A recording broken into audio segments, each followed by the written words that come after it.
सबसे पहले मैं आप तमाम अहबाब को इस बाबरकत रात में हदिया मुबारकबाद पेश करता हूँ। ला इलाहा के सहन में अलीयुन वलीउल्लाह का नज़ूल आप तमाम अहबाब को मुबारक हो। इंतहाई खुश नसीब होते हैं वो मानने वाले जो अपने रहबरों का जश्न खुल के मना सकते हैं। ये एजाज भी हर किसी को हासिल नहीं, इमाम होने भी ऐसे ही चाहिए जिनकी शहादत भी मनाए और जिनकी आमद भी मनाई जा सके। हमें फख्र है कि हमें अल्लाह ने ऐसे हादिये बरहक अता फरमाए। अगर हम 21 रमजान को अमीर अल मोमिनीन का मातम करते हैं तो 13 रजब को अमीर का जश्न भी मनाते हैं। और ये जिक्र अली का मोजज़ा है कि बंदे हमारे सिर्फ रोने पे हंसते नहीं, हमारे हंसने पे रोते भी हैं।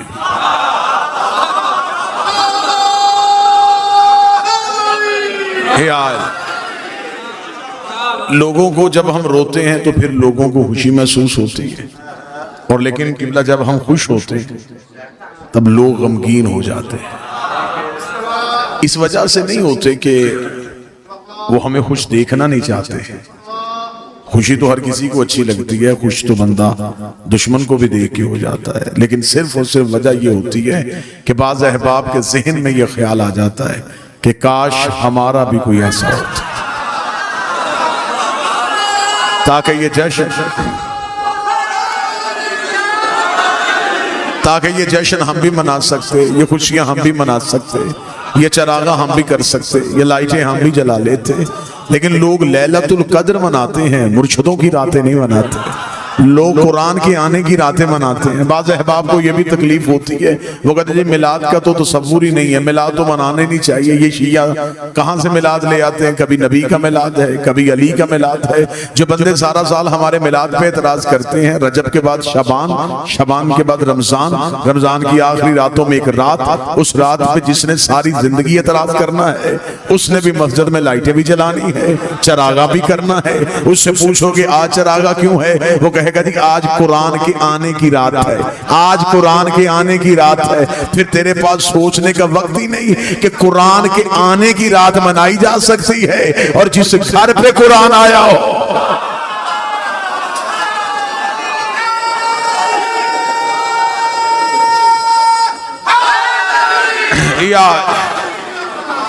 लिहाजा हम इब्तिदाई गुफ्तगू में हम खुशकिस्मत हैं कि हमारे पास ऐसे हादिये बरहक हैं कि जिनकी आमद भी हम मना सकते हैं।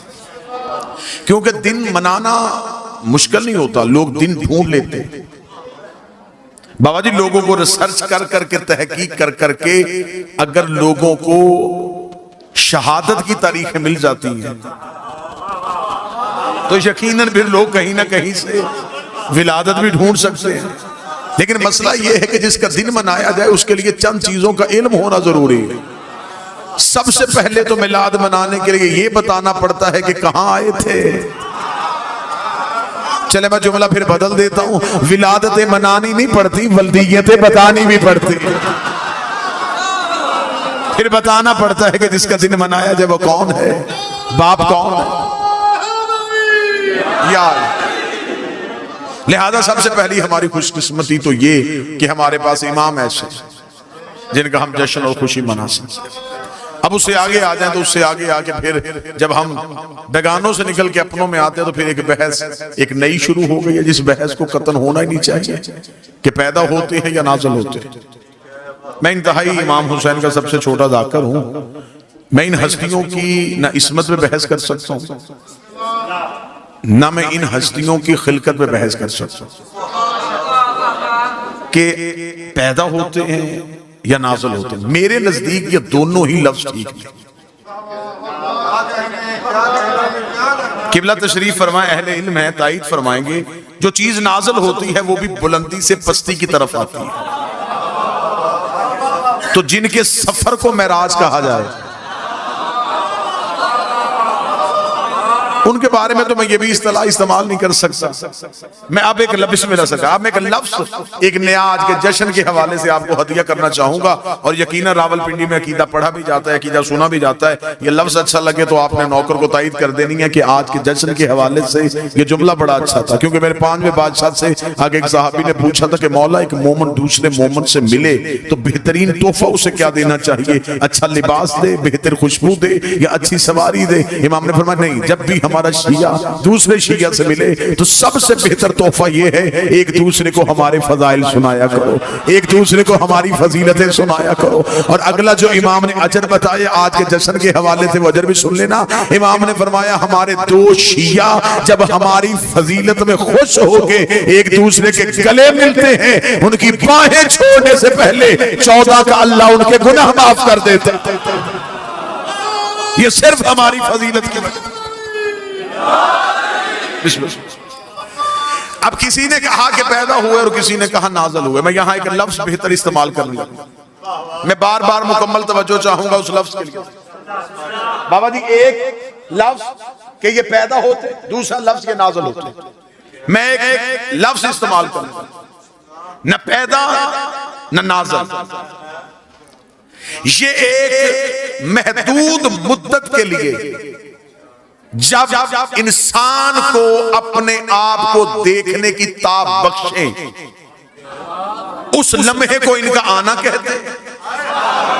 और जब ये इंसान से वो ताकत छीन ले, उसे इनका जाना कहते हैं।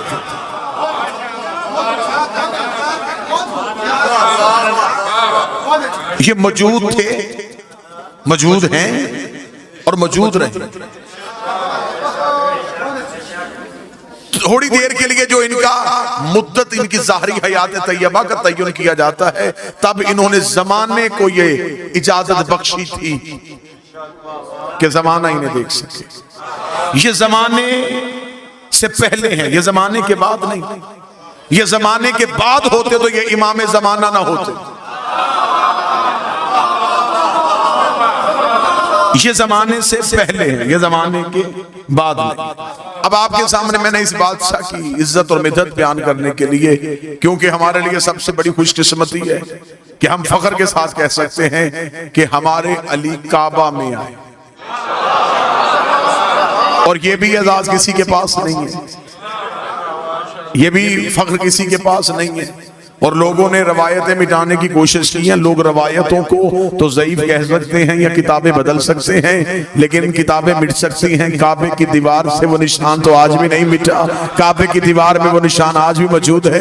और रावलपिंडी और इस्लामाबाद का मजमा आप क्या समझते हैं कि सऊदी अरब की हुकूमत हो और वो निशान बर्दाश्त कर रही हो? ये बातें और रिकॉर्ड हैं कि दुनिया भर की यूनिवर्सिटी से बेहतरीन केमिकल्स मंगवा के और बेहतरीन इंजीनियर्स बुलवा के उस दीवार के निशान को मिटा का कहा था कि जितने डॉलर खर्च हो जाए, जितने रियाल खर्च हो जाए, किसी तरीके से ये दीवार का निशान मिट जाना चाहिए। उन इंजीनियर्स ने अपने अपने केमिकल्स लगाए, चले गए, सुबह पलट के वापस आए तो दीवार में निशान वैसे मौजूद था, दीवार में दरार वैसे मौजूद थी। अंग्रेज घबरा गए, अंग्रेज ने घबरा के कहा हमें इस निशान को मिटाने का न कहो, हमें इस निशान की हिस्ट्री बताओ। ये निशान पड़ा कब था, ये निशान पड़ा कैसे था? उस वक्त सऊदी हुकूमत बताने में मजबूर हो गई कि सदियों पहले अबू तालिब के सहन से एक बीबी निकल के काबे के दीवार के करीब आई थी और दीवार ने फट के रास्ता दे दिया था। अंग्रेज ये कह के वापस चला गया, जिन्हें रास्ते खुदा देता हो बंदे वापस नहीं ले।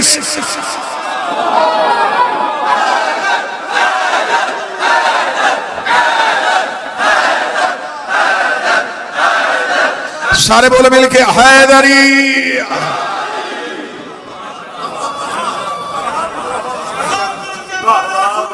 बिस्मिल्लाह।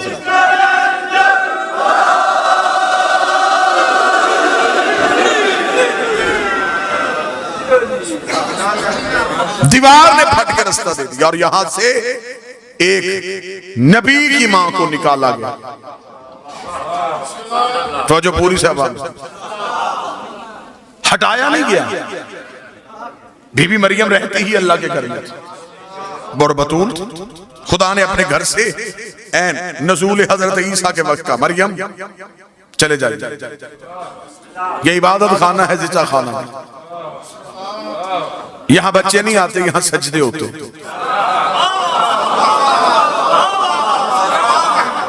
उस बीबी के पास अपना घर भी नहीं था और उस बीबी को सहारे की जरूरत थी और अल्लाह दे भी बगैर शौहर के बेटा रहा था। शराइत सारी पूरी थी फिर भी निकाल दी। अब मुझे दुख होगा जो बंदा जश्न सुनने आया और अगली सत्र पे ना बोले अली की मां आई नहीं थी, बुलाई गई। वहां घर भी कोई नहीं, यहां हवेली भी, वहां बगैर शौहर के, यहां ऐसी शर्त भी कोई नहीं।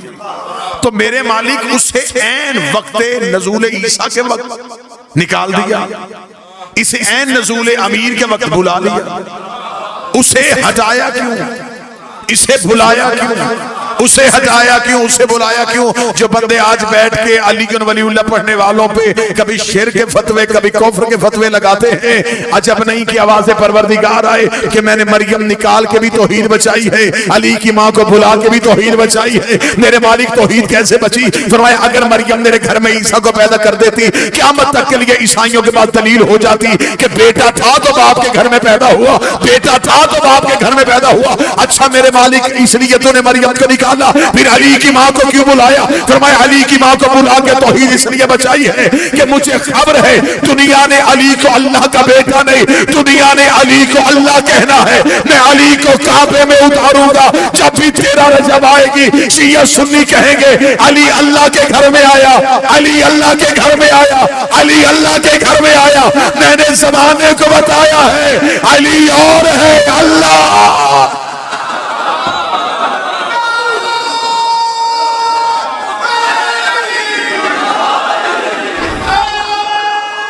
बिस्मिल्लाह।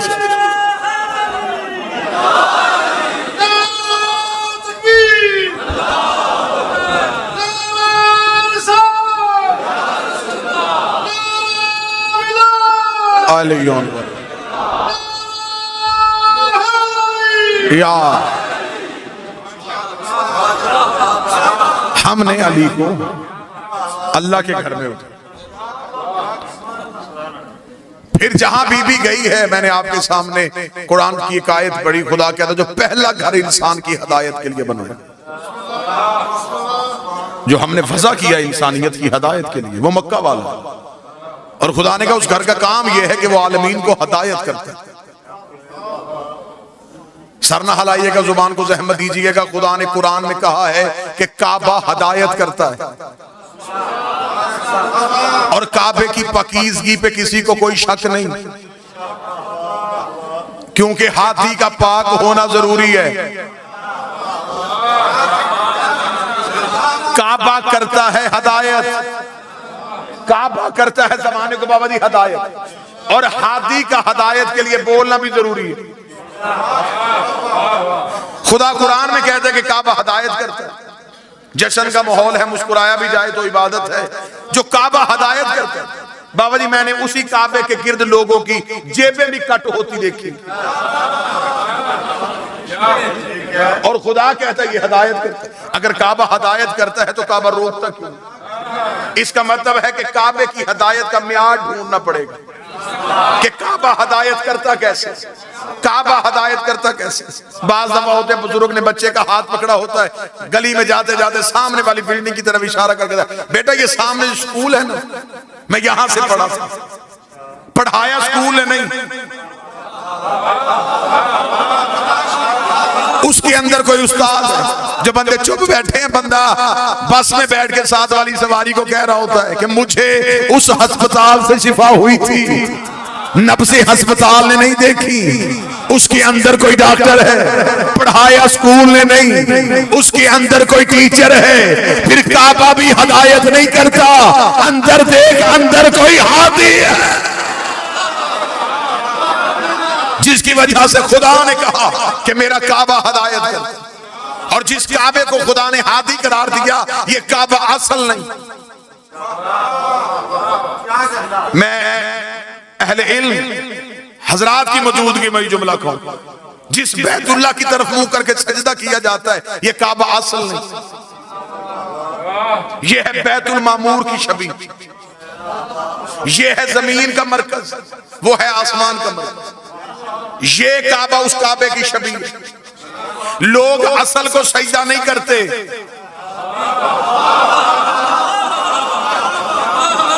अच्छा मौलवी शबी को सजदा करे तो नमाज हो जाए। अहले इल्म बंदे तशरीफ फरमाए हैं, ये जो मस्जिद के ऊपर गुंबद बना होता, ये गुंबद भी शबी है, गुंबद खिजरा। भाई ये गुंबद को बनाने का मुसलमानों के यहाँ तसव्वुर कहां से आया?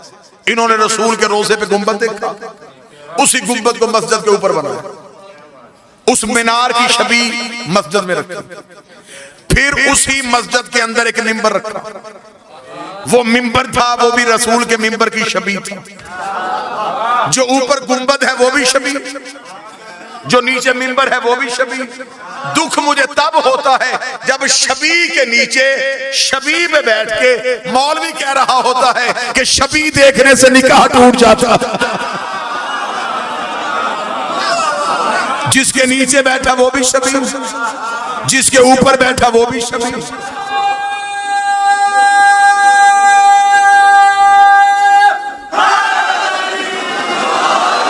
ये काबा उस काबे की शबी, वो है बैतुल मामूर, ये है बैतुल्लाह, ये है मट्टी का घर, ईंटों का घर, वो है नूर का घर। ये बैतुल्लाह उसे देख के बनाया गया। और हजरत इब्राहिम ने खाना काबा बनाया नहीं, खाना काबा की दीवारों को बुलंद किया था। काबा पहले से मौजूद था। ये काबा उस काबे की शबी, यहां इनके जिस्म आए, वहां इनके नूर थे। यहां जिस्म आए तो जिस्मों ने तवाफ किया, वहां नूर थे तो नूरों ने तवाफ किया। वो बैतुल मामूर भी असल नहीं, उसके ऊपर भी एक काबा है जिसे अर्श रहमान कहते हैं। वो बैतुल मामूर अर्श रहमान की शबी है। उस अर्श रहमान पे कौन है? जबरील तो सिदरतुल मुंतहा पे रुक गया था। वहां आले मोहम्मद फरमाते या वो रहता है या हम रहते हैं। वहां हमने उसके नूर का तवाफ किया था। बैतुल मामूर में उसने हमारे नूरों का तवाफ करवाया। बैतुल्लाह में हमारे जिस्मों का तवाफ हुआ। अब मुझे नहीं पता कि इधर छलक जाए तो मैं माफी चाहता हूँ। 13 रजब को अली की माँ आई थी। अब मुझे समझ नहीं आ रही कि इस काबे से अली लेके आई है या उस काबे से अली लेके।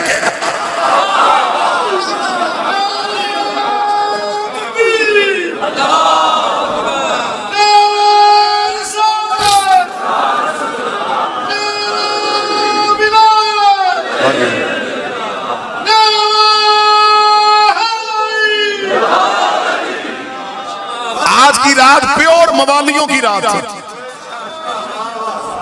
आज सारे हलाली खुश हैं। आज सिवाय मुनाफिक के पूरी कायनात खुश हो रही है, इसलिए कि खुशियों का वारस आ रहा। बेशक एक लम्हे के लिए जश्न में बैठे रहे, लेकिन चेहरे पे कोई भी शिया, कोई सुन्नी हल्की सी भी उदासी ना लेके आए, क्योंकि चेहरे पे मुस्कुराहट रखना, चेहरे को खुशगवार मूड में रखना। हो सकता है कि फरिश्तों के कैमरे भी ऑन हो और वो शक्लें भी देख रहे हो। सुन्नी किताब में लिखा कि नबी ने मेराज में जाके फरिश्तों से पूछा था कि क्या करते हो? उन्होंने कहा सिवाय अल्लाह की इबादत के खुदा ने कोई और हुक्म दिया ही नहीं है। तो नबी ने पूछा था कभी ऐसा भी होता है तुम एक दूसरे से सबकत लेने की कोशिश करते हो? उन्होंने कहा एक मौका ऐसा आता है जब हम एक दूसरे से सबकत लेते हैं। फरमाया वो कौन सा मौका? जवाब फरमाया जब फर्श में कोई भी तेरे भाई अली का नाम लेके मुस्कुराता है, एक फरिश्ता कहता मैं उसका मुंह चूमूंगा, दूसरा फरिश्ता कहता मैं इसका।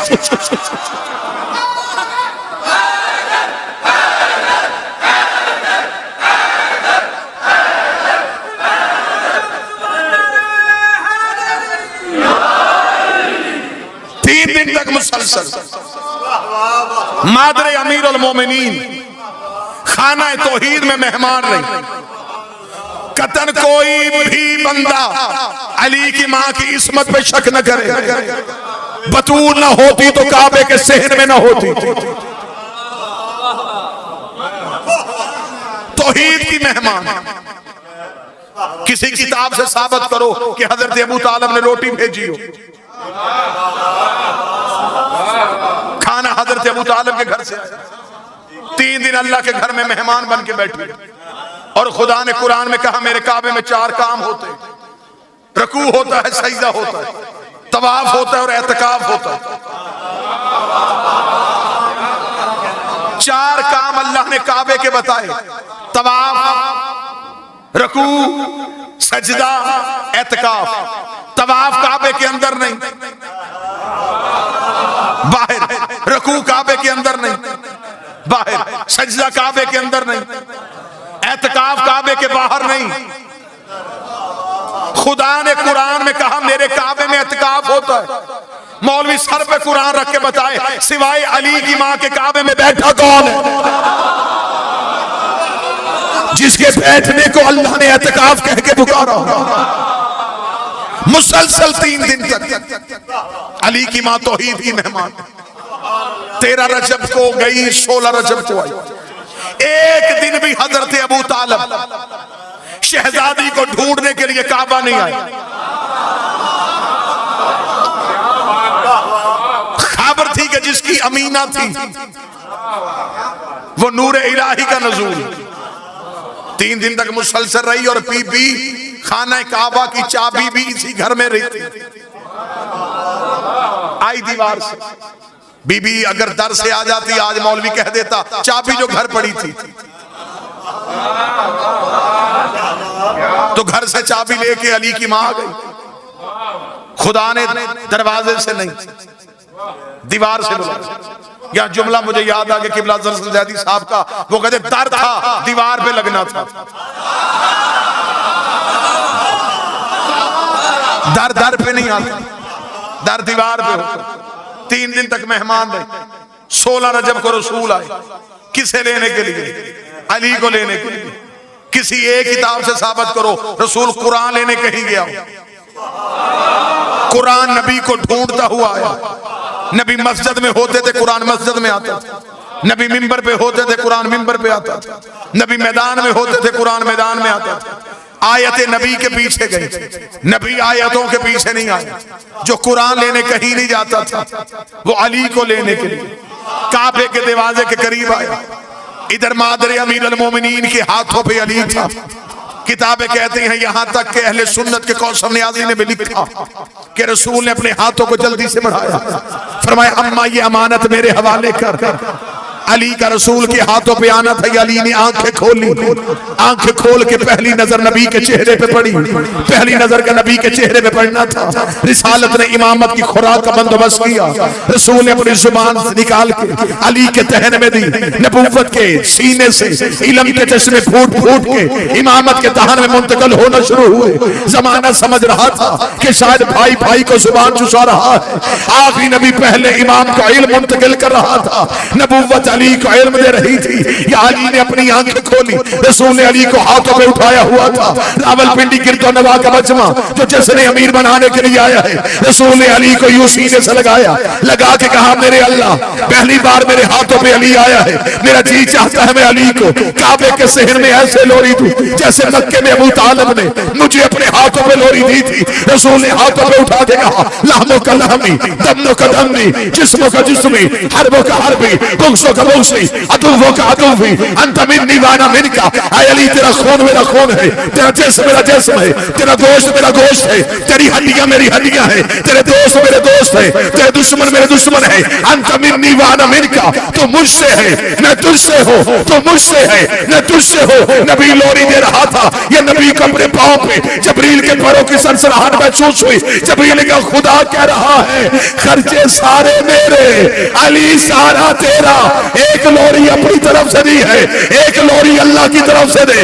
तूने कहा तेरी आंखें मेरी आंखें नहीं, तूने खून कहा, तूने गोश्त कहा, तूने जिस्म कहा। अली हाथों में उठा, अब अल्लाह की तरफ से लोरी दे। तेरी आंखें ऐनुल्लाह है, तेरा चेहरा वजहुल्लाह है, तेरी जुबान लिसानुल्लाह है, तेरे दोस्त रजी अल्लाह है, तेरे दुश्मन अल्लाह ना तो।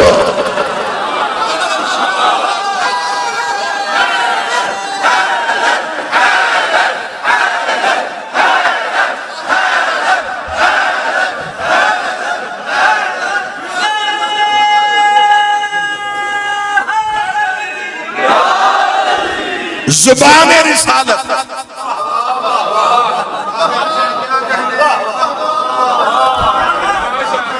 रसूल ने अली को जुबान चुसाई। यहां फिर मुझे जुमला याद आ गया, किबला अजहर सज्जादी साहब, उन्हीं का जुमला उन्हीं के नाम से।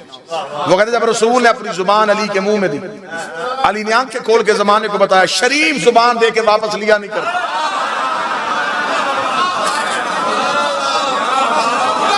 जुबान पैगंबर और किबला तशरीफ फरमा है, मेरे मालिक अली ने सारी जिंदगी इस लम्हे में बड़ा नाज किया। ये मौला अमीर अल मोमिनीन है, ये जो रसूल की जुबान चूसी, इस लम्हे पे अली सारी जिंदगी नाज आ रहा है। कूफे के मिंबर पे एक शख्स ने आके मौला से सवाल कर लिया था, उसने कहा, या अली जो भी सवाल पूछते फौरन जवाब दे देते, ये इल्म कहां से सीखा, ये इल्म कहां से लिया? मेरी पूरी जिंदगी को बंदा तोले, मैं अपने बादशाह के जुमले पे वार दूं। जब उस बंदे ने कहा, या अली ये इल्म कहां से सीखा, अली ने सीने पे हाथ मारा, फरमाया, हाज़ा सिफ़तुल इल्म, हाज़ा लुआब रसूल अल्लाह। ये जो मेरे सीने में इल्म है, ये रसूल के लुआब चूसने का असर है। ये जो मैंने पहले दिन नबी की जुबान चूसी थी, ये आज तक जो इल्म अली बता रहा है, ये उसी लुआब की वजह से है। या एक शरारती बंदा उठ के खड़ा हुआ, उसका अच्छा तो फिर अली ये भी मान कि तेरा अपना कमाल तो कोई नहीं, ये तो नबी के लुआब की वजह से है। अली की आवाज है, गुस्ताख न बन, अभी लुआब बोला है, लहू नहीं बोला। अबे सिर्फ लुआब।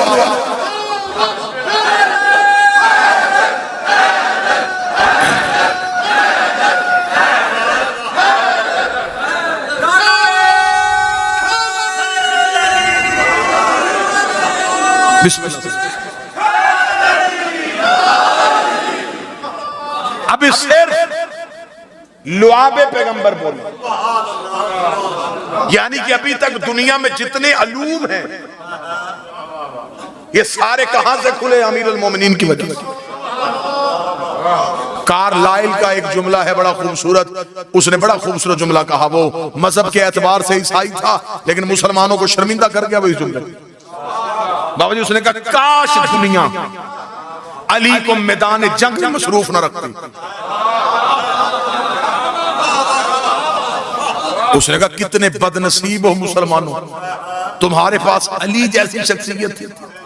तुमने कभी खैबर में, कभी खंदक में, कभी सफीन में, कभी नहरवान में खड़ा किया। उसने कहा, काश तुम मुसलमान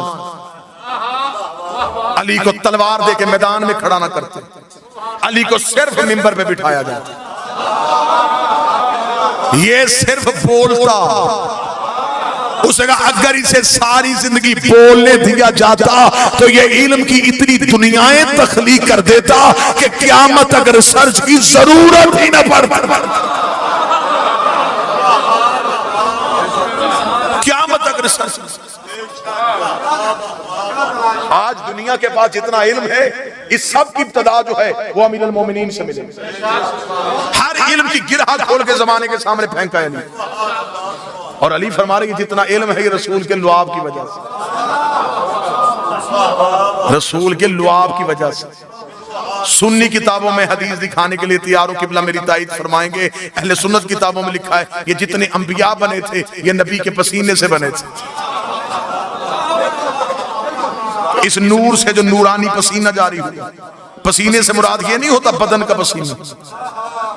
पसीना क्या है? हमारे जिस्म की जो नमकियात जो खारिज होती है उसे हम पसीना कहते हैं, और जो नूर से खारिज होती माज़अल्लाह सुम्मा माज़अल्लाह वो कसाफत नहीं, वो तो नूर ही है। नूर से नूर ही गिरता है। फरमाया जो नूर से नूर के कतरे गिरे, खुदा ने उन कतरों के सदके नबी बना। नूर से नूर गिरा, कोई आदम सफीउल्लाह, कोई नूह नजीउल्लाह, कोई इब्राहिम खलीलुल्लाह, कोई मूसा कलीमुल्लाह। बातें करें तो फिर करें कहां, सुनाएं तो फिर सुनाएं कहां। जिगर फटता है जब बंदे सर पे अमामर रख के कहते हैं ये भी मासूम नहीं है, ये भी मासूम नहीं है, ये भी मासूम नहीं है। वो मौलवी इतनी जुर्रत पैदा करे, वो हजरत इब्राहिम को कहे मासूम नहीं, हजरत इस्माइल को कहे मासूम नहीं। अगर ये सारे नबी मासूम हैं तो कैसे बने थे नबी के पसीने से, फिर डूब के मर जा। जब पसीने से बने वो मासूम हो सकते हैं तो जो खून मोहम्मद से बने, जिनकी रगों में नबी का लहू